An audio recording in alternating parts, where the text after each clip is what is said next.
దగ్గరికి వెళ్తున్నాం. గతంలో ప్రతిపక్షంలో శాసనసభ్యుడిగా ఉన్న శాసనసభ్యుడిగా దగ్గరికి వెళ్ళినప్పుడు అన్ని రకాలైనటువంటి సమస్యలు ప్రజలు తీసుకొచ్చేటువంటి వాళ్ళు. ఈరోజు వెళ్ళిన వెంటనే 40 సంవత్సరాల 60 మధ్య ఉన్నటువంటి మహిళలకు పడిపోతుంది. చదువుకున్నటువంటి పిల్లలకి అమ్మఒడి, విద్యా దీవెన, వసతి దీవెన పడిపోతున్నాయి. మహిళలకు సంబంధించి ఆసరా డబ్బులు పడిపోతున్నాయి. ఇల్లు కట్టుకున్నటువంటి వాళ్ళకి ఇళ్ళ నిర్మాణానికి సంబంధించినటువంటి డబ్బులు పడిపోతున్నాయి. అమ్మఒడికి సంబంధించినటువంటి డబ్బులతో పాటు రైతు భరోసా డబ్బులు ఉంటే రైతు భరోసా పడిపోతున్నాయి. అదేవిధంగా పెన్షన్ అర్హత కలిగినటువంటి ప్రతి కుటుంబానికి గతంలో మాదిరిగా ఒక లక్ష్యం, ఇంతమందికి ఇన్ని పెన్షన్లు ఇవ్వాలనేటువంటిది లేకుండా అర్హత కలిగినటువంటి ప్రతి ఒక్కరికి సంవత్సరంలో బైయాన్యువల్ 2 సార్లు నూతనంగా పెన్షన్ల పంపిణీ కార్యక్రమానికి శ్రీకారం చుట్టాం.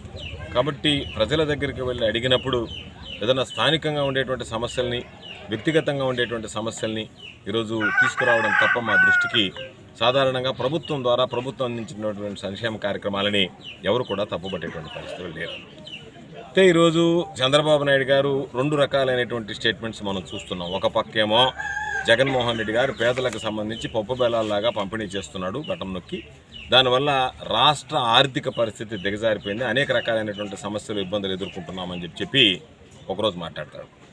మరలా అదే వ్యక్తి రెండవ రోజు ఈరోజు కొనసాగిస్తున్నటువంటి పథకాలన్నింటినీ నేను కొనసాగిస్తాను అనేటువంటి నమ్మకం కలిగించడానికి బహిరంగ సభల్లో మాట్లాడుతున్నాడు. అంటే అన్యోపదేశంగా, నర్మగర్భంగా చంద్రబాబు నాయుడు చెప్పేటువంటి మాట, నేను అధికారంలోకి వస్తే ఈ కార్యక్రమాలు ఇవి కొనసాగం అని చెప్పడానికే ఈరోజు ఆర్థికపరమైనటువంటి ఇబ్బందులు ఈ రాష్ట్రం ఎదుర్కొంటుందని చెప్తున్నాడు. పాపం ఓట్లు వేయరేమనేటువంటి ఆలోచనతో మోసం చేయడానికి జనాల్ని నేను ఇవన్నీ కొనసాగిస్తున్నాను అంటే ఈ 2 నాలుకల సిద్ధాంతం, 2 కళ్ళ ధోరణికి ఇది నిదర్శనమా కాదా అనేటువంటిది చంద్రబాబు నాయుడు సమాధానం చెప్పాల్సినటువంటి అవసరం.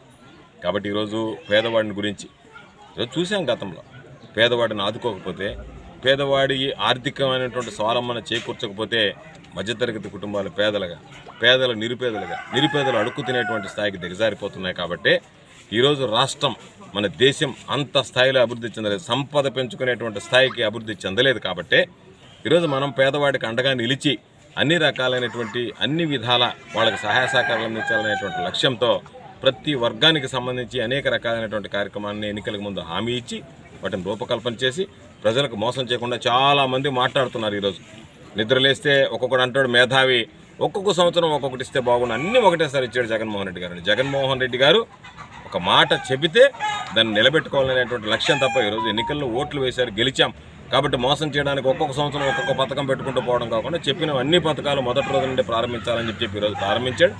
దాదాపుగా 90% పై చిలుకు హామీలు అమలు చేశాం. వాటికి సంబంధించి ప్రజల్లో ఎక్కడా ఇబ్బందులు లేకుండా చూస్తున్నాం. ఎన్నడైనా ఎప్పుడైనా ఒక్కసారి చూస్తే పరిమితం అయ్యేది. కాబట్టి ఈరోజు అటువంటిది కాకుండా 2,60,00,000 రూపాయలు విలువైనటువంటి ప్రారంభోత్సవ కార్యక్రమాలకు ఈరోజు ఇసుకపాలెం గ్రామంలో ప్రారంభోత్సవ కార్యక్రమాలు నిర్వహిస్తున్నాం. అంటే పరిపాలన అంటే శంకుస్థాపనలు లేదా కాగితాలు ముద్రించి ఇవ్వడం, నేను చేశానని చెప్పి అనుకోవడం కాకుండా ఈరోజు ఏదైతే ప్రజలు కోరుకుంటున్నటువంటి అభివృద్ధి ఉందో ఆ అభివృద్ధిని కూడా సమగ్రంగా చేయాలనేటువంటి ఆలోచన ఉంది. కాబట్టి ₹1 కోటి సంబంధించినటువంటి డ్రైన్లు, ₹1,50,00,000 రూపాయలకు సంబంధించినటువంటి రోడ్లు, 10 లక్షలకు సంబంధించినటువంటి మంచినీటి వసతి ఇవి కల్పించాం. కాబట్టే వీటికి సంబంధించి ఈరోజు దాదాపుగా ₹2,60,00,000 రూపాయలకు సంబంధించినటువంటి పనులకి ఈరోజు ప్రారంభోత్సవం చేస్తున్నాం.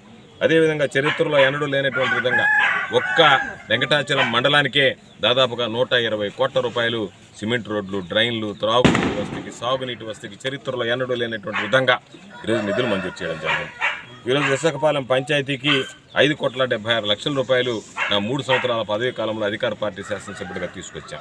చాలామంది మాట్లాడుతున్నారు అభివృద్ధి కనిపించడం లేదంటున్నారు. నేను అనేక సందర్భాల్లో చెప్పాను, ఈ సర్వేపల్లి నియోజకవర్గానికి మొదటి నుంచి భారతదేశానికి స్వాతంత్రం వచ్చిన తర్వాత ప్రాతినిధ్యం వచ్చినటువంటి శాసనసభ్యులు అందరూ కలిసి ఎంత మేర సిమెంట్ రోడ్లు, సైడ్ రైన్లు నిర్మించాడు.